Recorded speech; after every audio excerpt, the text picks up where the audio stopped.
US president stock market crash ஆகணும்னு ரொம்பவே எதிர்பார்க்கிறாரு. குளோபல்ல மேசிவ் எக்கனாமிக் பபிள் இருக்கு. India, China, US, UK and European கண்ட்ரீஸ்ல பாத்தீங்கன்னா டெட் ரொம்பவே அதிகமா இருக்கு. இந்த கண்ட்ரீஸால பிரின்சிபல் மாத்திரம் இல்லாம இன்ட்ரெஸ்டே பே பண்ண முடியாத நிலைமையில இருக்கு. இதுக்கு மெயின் ரீசன் என்னன்னா 1970s ஸ்டார்ட் ஆகுது. யூஎஸ் அப்போ அவங்க கரன்சியை கோல்ட் ரிசர்வ்ல இருந்து டீலிங் பண்ணிட்டு அவங்க ஃப்ரெஷ்ஷா கரன்சி அடைக்கணும் டிசைட் பண்றாங்க.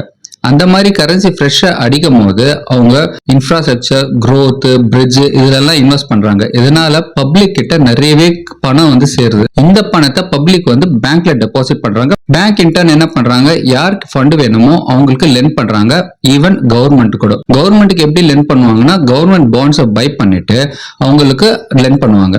இப்போ கவர்மெண்ட் கிட்ட மறுபடியும் ஃபண்ட் வருது. இது ஒரு 5 டிகேட்ஸ் கண்டினியூ ஆனதால கவர்மெண்ட் கிட்ட ஹெவியா லோன் சேர்ந்துடுது.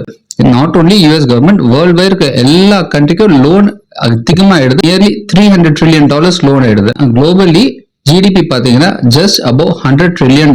இப்போ அவங்க இன்ட்ரெஸ்ட் பே பண்ணோம்னா 3 ஆப்ஷன் இருக்கு. ஒன்னு, அகைன் ஃபர்தரா கரன்சியை பிரிண்ட் பண்ணணும். இதனால என்ன ஆகும்னா இன்ஃபிளேஷன் அதிகமாகும். செகண்ட் ஆப்ஷன் டாக்ஸ் இன்க்ரீஸ் பண்றது. தேர்ட் ஆப்ஷன் பாத்தீங்கன்னா கவர்மெண்ட் ஃபர்தரா போரோ பண்ணணும். ஆனா கரண்ட் சிச்சுவேஷன்ல பாத்தீங்கன்னா யூஎஸ்ல மாத்திரம் இல்ல, இந்தியாவில கூட most of the people stock மார்க்கெட்ல மியூச்சுவல் ஃபண்ட்ஸ்ல இன்வெஸ்ட் பண்ண ஆரம்பிச்சிட்டாங்க. பேங்க்ல டெபாசிட் பண்றது இல்ல.